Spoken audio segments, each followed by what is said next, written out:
तो प्यारे बच्चों, आज हम लोग mathematics class 10th NCERT book का स्टार्टिंग करने जा रहे हैं। पहल का चैप्टर है आप लोगों के लिए वास्तविक संख्या। क्या है? वास्तविक संख्या। वास्तविक संख्या में हम लोग पढ़ेंगे वास्तविक संख्या में कौन कौन से टॉपिक आपको पढ़ना है। वास्तविक संख्या में देखिएगा, आपको सबसे पहले एलसीएम, एचसीएफ, उसके बाद में आप जाइएगा तो परमीय, अपरमीय, इन सारे चीजों को पढ़ना है। दशमलव भी पढ़ना है कि ये क्या है, किसका दशमलव शांत है, अशांत है, कौन परमीय है, अपरमीय में। ये सारे क्वेश्चन इसी चैप्टर से आते हैं।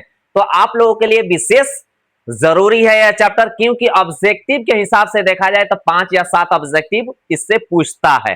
तो आप लोग प्लीज ज्यादा से ज्यादा आप लोग इस वीडियो को ज्यादा से ज्यादा आप लोग शेयर करेंगे, ज्यादा से ज्यादा अपने दोस्तों तक पहुंचाएंगे, ताकि आप लोगों को लाभ हो सके और आपके दोस्तों को भी लाभ हो सके। अगर वीडियो अच्छा लगे तो आप लोग लाइक और सब्सक्राइब कर दीजिएगा चैनल को, क्योंकि जब तक आप चैनल को सब्सक्राइब नहीं करेंगे नोटिफिकेशन आप तक नहीं पहुंचेगा। जब नहीं पहुंचेगा तो आप क्या करेंगे, ये चीज जो ऑथेंटिक जानकारी है आप तक मैं पहुंचा रहा हूं और नहीं पहुंच पाएगा। चलिए हम लोग शुरू करते हैं। सबसे पहले अगर शुरू करें तो इसमें देखें कि वास्तविक संख्या में एचसीएफ जो होता है, एचसीएफ कौन कौन विधि से बनाते हैं। तो एचसीएफ में सबसे पहले यूक्लिड पूछता है। क्या पूछता है? यूक्लिड विभाजन एल्गोरिथ्म पूछता है। दूसरा क्या पूछता है? भाग विधि पूछता है। क्या पूछता है? भाग विधि से कहता है बनाने के लिए। तीसरा क्या हो जाता है? गुणनखंड होता है। क्या होता है? गुणनखंड विधि होता है। क्या होता है? गुणनखंड विधि होता है। चौथा क्या होता है? वृक्ष गुणनखंड विधि होता है। क्या होता है? वृक्ष गुणनखंड विधि होता है। वृक्ष गुणनखंड विधि। ठीक है, ये सारे विधियों से आप लोगों को पढ़ना है। ये क्या है?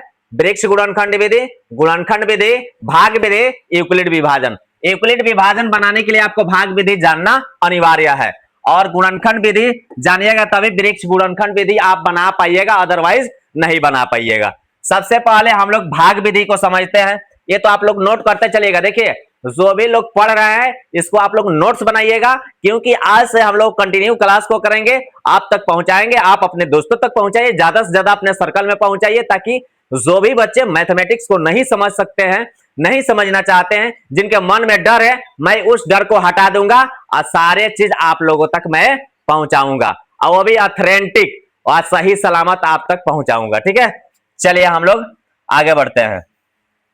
इसमें आगे देखिएगा, सबसे पहले हम लोग भाग विधि की बात करेंगे। भाग विधि से कैसे बनाते हैं। ठीक है, भाग विधि से हम लोग कैसे बनाते हैं।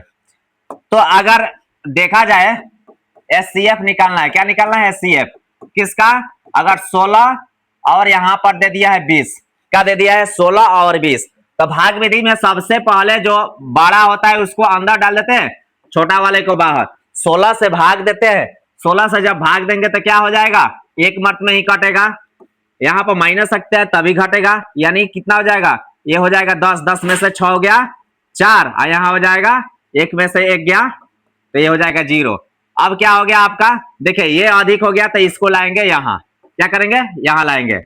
अब 4 से भाग देंगे तो 4 के पहाड़ा में 4 मर्त में क्या आ जाता है? 16। माइनस कीजिएगा, ये क्या हो गया? कट। एचसीएफ कितना हो गया? एचसीएफ आपका जो इधर बच गया वो आपका हो गया 4। क्या हो गया? 4। इसी पर हम लोग यूक्लिड को बनाते हैं। क्या करते हैं? यूक्लिड को बनाते हैं।